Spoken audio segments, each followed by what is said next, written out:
नमस्कार, तुम्हा सर्वांचं आपल्या स्टडी पॉइंट या यूट्यूब चॅनलमध्ये स्वागत आहे।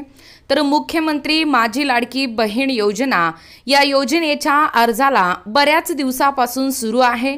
अनेक लाभार्थी महिला ह्या मोठ्या आनंदाने जोशाने अर्ज देखील करत असल्याचं आपल्याला दिसून येत आहे आणि अशातच 98% फॉर्म जे आहे ते रद्द होत आहेत आणि 99% जे लोक आहेत त्या लोकांचं फॉर्म म्हणजे त्या लाभार्थी महिलेचं form in pending to submitted मध्ये आहे आणि 98% जे महिला आहेत त्यांचं फॉर्म हे रिजेक्टेड म्हणून येत आहेत।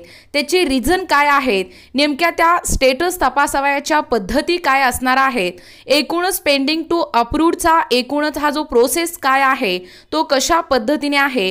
मला बऱ्याच जणांनी कमेंट केलेले होते की मॅडम आम्ही फॉर्म भरून 15 दिवस झाले, 10 दिवस झाले तरीही आमचा form in pending to submitted मध्येच आहे।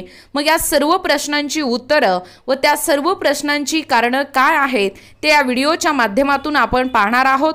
तत्पूर्वी तुम्ही जर आपल्या स्टडी पॉइंट या यूट्यूब चॅनलवरती जर नवीन असाल तर आपल्या या चॅनलला लगेचच लाईक आणि सबस्क्राइब करायला विसरू नका आणि हा व्हिडिओ देखील जास्तीत जास्त शेअर करायला विसरू नका, जसे की सध्या तुमचं फॉर्म हे कोणत्या स्टेटसमध्ये आहे तेही तुम्हाला समजणार आहे व त्या स्टेटसचा अर्थ काय होतो, म्हणजे पेंडिंगचा अर्थ काय होतो, अप्रूव्डचा अर्थ काय होतो, रिजेक्टेडचा अर्थ काय होतो, इन रिव्ह्यूचा अर्थ काय होतो, याची संपूर्ण इत्थंभूत माहिती या व्हिडिओच्या माध्यमातून आपण या ठिकाणी पाहणार आहोत। त्यामुळे व्हिडिओमध्ये तुम्ही देखील शेवटपर्यंत राहा आणि जास्तीत जास्त तुमच्या सर्व लाभार्थ्यांना हा व्हिडिओ देखील शेअर करा, एवढंच या ठिकाणी सांगू इच्छितो। चला तर मग वेळ वाया न घालवता एकूणच 98% फॉर्म हे रिजेक्टेड होत आहे, त्याची नेमकी कारणं काय आहेत ते या ठिकाणी आपण जाणून घेऊया। बघा, मी तुमच्या समोर पहिलं फॉर्म जसं की ज्या एका लाभार्थ्याचं आहे ते उघडलेले आहे। बघा, तुमचे देखील फॉर्मची स्थिती सध्या इन पेंडिंग टू सबमिटेड मध्ये असेल तर तुम्हाला देखील घाबरून जाण्याची काहीच गरज नाही। तुम्ही अप्लाय केलात, SMS व्हेरिफिकेशन डन आणि मुख्यमंत्री माझी लाडकी बहीण योजना त्याच्या समोर तुम्हाला इन पेंडिंग टू सबमिटेड असे बरेच लाभार्थी म्हणण्यापेक्षा 98% जे लाभार्थी आहेत त्या लाभार्थ्यांचं form in pending to submitted मध्ये म्हणजे या स्थितीमध्ये आहे। त्यामुळे बऱ्याच जणांनी मला कमेंट करत होते की मॅडम आमचं फॉर्म हे इन पेंडिंग मध्येच आहे, कितीतरी दिवस झाले। तर मग त्याचा अर्थ काय होतो ते अगोदर तुम्ही समजावून घ्या।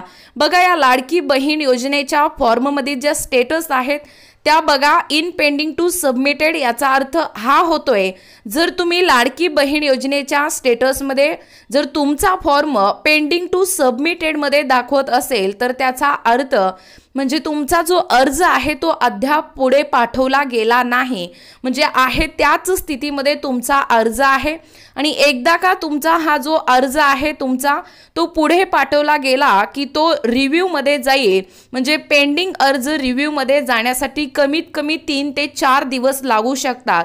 मी बऱ्याच जणांना सांगत आहे परंतु पुन्हा मला कमेंट येत आहेत आमचं पेंडिंग मध्येच आहे।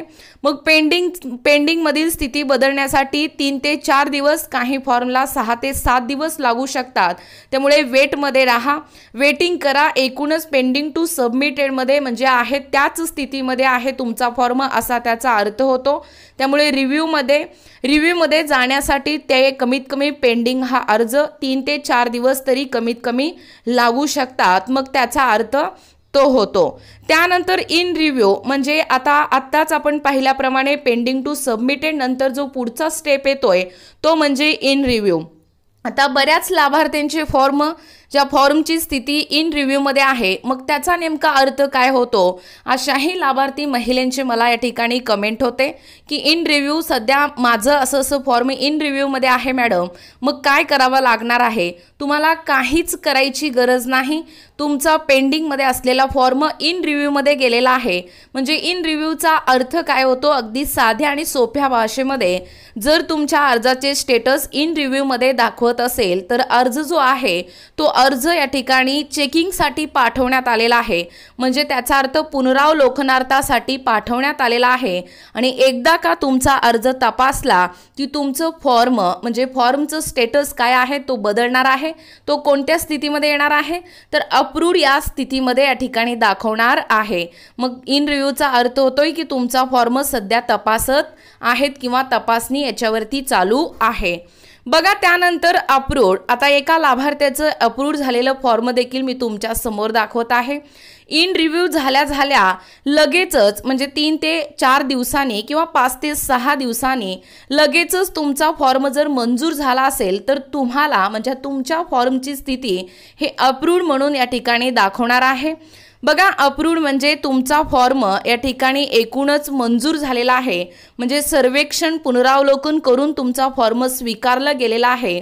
आता तुम्हाला तुमचे या ठिकाणी मंजूर झालेलं फॉर्म आहे आणि तुमच्या खात्यामध्ये थेट पैसे या ठिकाणी जमा होणार आहेत, असा या ठिकाणी अप्रूव्डचा अर्थ या ठिकाणी होतो। त्यानंतर अप्रूव्ड नंतर डिसअप्रूव्ड नावाचा अजून एक स्टेटस आहे, जे बऱ्याच म्हणण्यापेक्षा 98% लाभार्थ्यांना अशी स्थिती काल आणि आजच्या घडीला दिसून येत आहे। मग याचा अर्थ नेमका काय होतो डिसअप्रूव्ड, बघा या ठिकाणी एका लाभार्थ्याचं रिजेक्ट झालेलं फॉर्म माझ्याजवळ आलेला आहे। मग त्याचा अर्थ काय होतो बघा, SMS व्हेरिफिकेशन डन, त्याच्या खाली मुख्यमंत्री माझी लाडकी बहीण योजना, जसे की त्याच्या समोर डिसअप्रूव्ड नावाचा एक मीनिंग आलेला आहे। त्याच्या खाली पुन्हा एडिट फॉर्म आणि त्याच्या खाली this survey rejected you can update details and reapply आणि त्याच्या खाली पुन्हा व्ह्यू रिझन, म्हणजे रिजेक्ट का झालेला आहे त्याची कारणे शोधून तुम्हाला या ठिकाणी पुन्हा एकदा हा फॉर्म एडिट करावा लागणार आहे। बघा एकूणच कशा पद्धतीने म्हणजे the survey has been reviewed and not accepted but the submitter has the option to make changes and resubmit it for under review. बघा तुम्हाला काय करायचं आहे तर काहीतरी तुमचं म्हणजे कागदपत्र म्हणा कोणत्या ना कोणत्या कारणामुळे रिजेक्ट झालेला आहे, ते रिजेक्ट होण्याच्या देखील बरेच कारणं आहेत, तेही मी तुम्हाला या ठिकाणी दाखवणार आहे। बघा आता डिसअप्रूव्ड म्हणजे हा फॉर्म का एकूणच रिजेक्ट झालेला आहे ते रीअप्लाय आपल्याला करायचं आहे, मग त्याची रिझन आपल्याला शोधून काढावं लागणार आहे। बघा ह्याच फॉर्मवरती मी पुढे स्क्रीनशॉटच्या माध्यमातून तुम्हाला सांगत आहे हा का रिजेक्टेड झालेला आहे फॉर्म। बघा व्ह्यू रिझनवरती क्लिक केल्यानंतर असा या ठिकाणी मेसेज येतो बघा, सर्वे रिजेक्शन रिझन, त्याचा रिझन देखील आपल्याला त्यांनी अगदी व्यवस्थित चोखपणे त्यांनी दिलेले आहेत। बघा आपल्या चुका आपल्याला या ठिकाणी समजणार आहे। सर्वे रिजेक्शन रिझन्स म्हणजे अर्जदार केंद्र किंवा राज्य शासनाच्या या विविध विभागामार्फत राबवण्यात येणाऱ्या आर्थिक योजनेद्वारे दरमहा रुपये 1500 किंवा त्यापेक्षा अधिक रकमेचा लाभ घेत आहे। बघा हा फॉर्म का रिजेक्ट झालेला आहे त्याचं कारण देखील आपल्याला या ठिकाणी स्पष्ट दिसत आहे। जो अर्जदार आहे तो अर्जदार ऑलरेडी केंद्र किंवा राज्य शासनाचं जे वेगवेगळे विभाग आहेत ज्या योजना आहेत त्या योजनेचा एकूणच 1500 किंवा त्यापेक्षाही अधिक रकमेचा या ठिकाणी योजनेचा लाभ घेत आहे, त्यामुळे हा फॉर्म काय झालेला आहे रिजेक्ट झालेला आहे। मग आणखीन कोणकोणत्या कारणासाठी फॉर्म हे रिजेक्ट होत आहेत बघा, इतर कारणे देखील आहेत। आधार नॉट अपडेट, तुमचा आधार देखील अपडेट असणं अत्यंत गरजेचं आहे। बऱ्याच महिलांचे फॉर्म या कारणामुळे देखील या ठिकाणी अपात्र ठरत आहेत, त्यामुळे त्या देखील चुका तुम्ही टाळा, त्या चुका देखील तुम्हाला टाळणं गरजेचं आहे। त्यानंतर पुढे बघा सर्वे रिजेक्शन रिझन काय आहे, आपला फॉर्म का रिजेक्ट होतोय त्याची कारणे आपण पाहत आहोत। नोंदविलेले नाव व आधार कार्डवरील नाव यात तफावत आहे।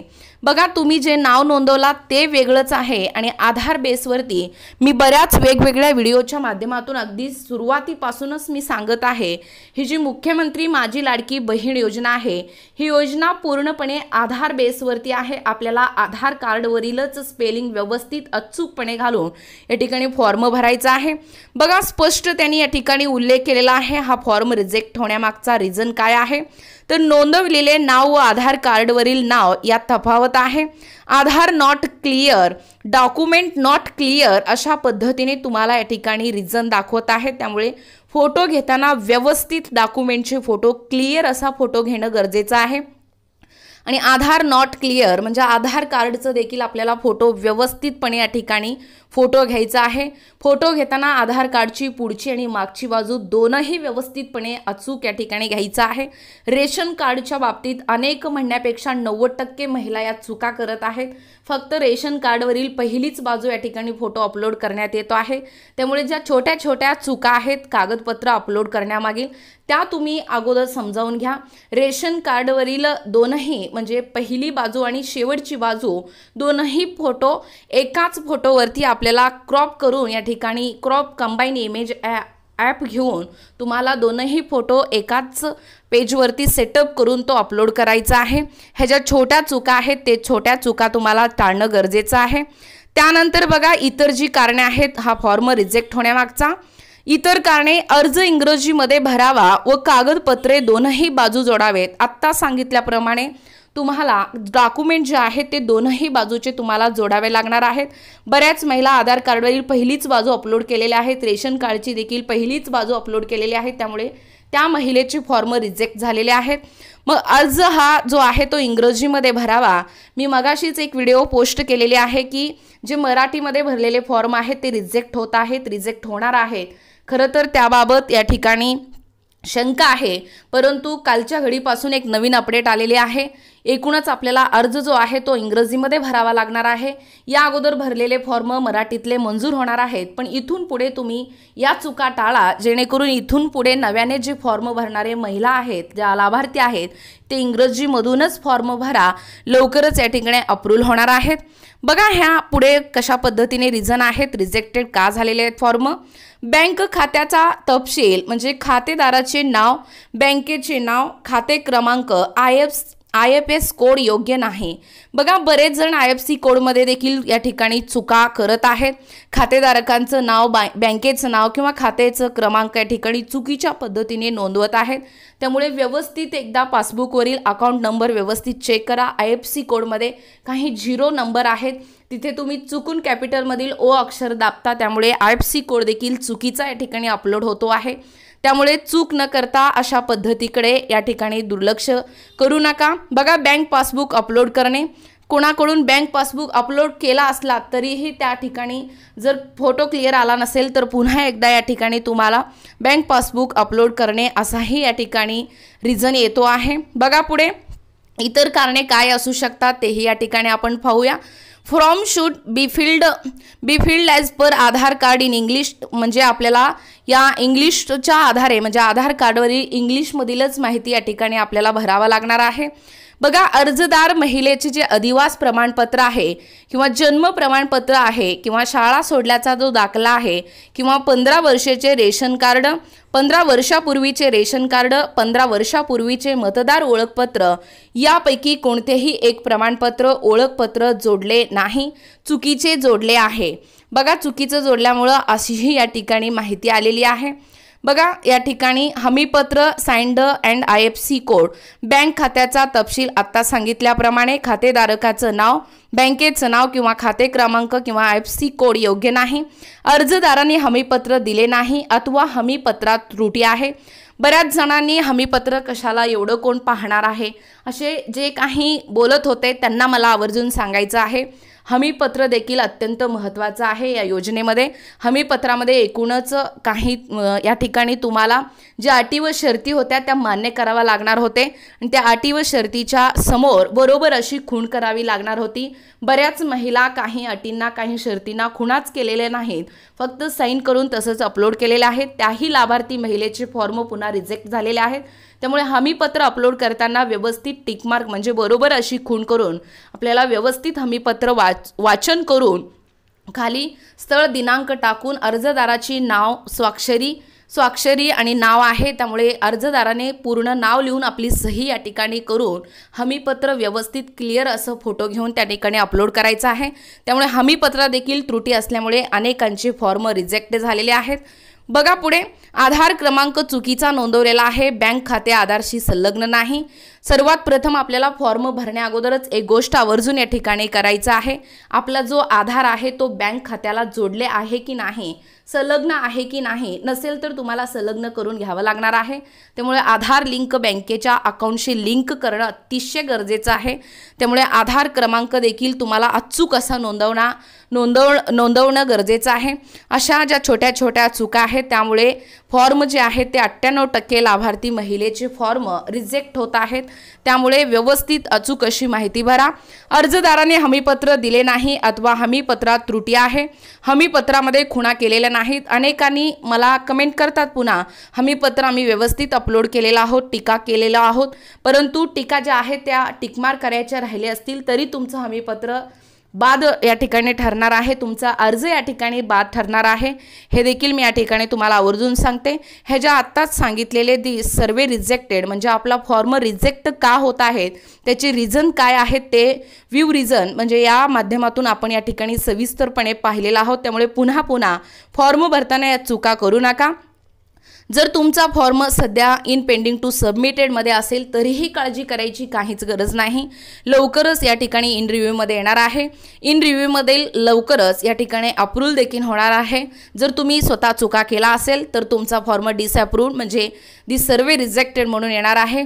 काय त्या डिटेल्स आहेत, काय त्या you can update details and reapply म्हणून जेव्हा मेसेज येईल तेव्हा तुम्हाला एडिट देखील करता येणार आहे।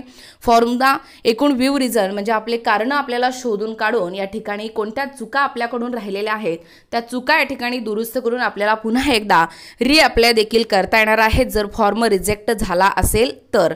अशा पद्धतीने एकूणच मुख्यमंत्री माझी लाडकी बहीण योजना या योजनेच्या माध्यमातून 98% फॉर्म जे आहेत या अशा छोट्या छोट्या चुकामुळे रद्द होत आहेत।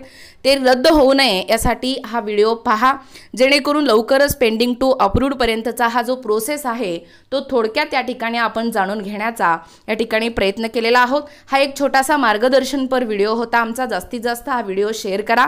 अशाच प्रकारचे नवनवीन अपडेट पाहिजे असतील किंवा तुम्ही जर कोणत्याही स्पर्धा परीक्षेची तयारी करीत असाल किंवा तुम्हाला जर आमच्या अध्यापनाचे व्हिडिओ आवडत असतील किंवा तुम्ही जर आपल्या स्टडी पॉइंट या यूट्यूब चॅनलवरती जर नवीन असाल तर आपल्या या चॅनलला लगेचच लाईक आणि सबस्क्राईब करायला विसरू नका। भेटूया अशाच पुढच्या नवीन व्हिडिओमध्ये, तोपर्यंत धन्यवाद।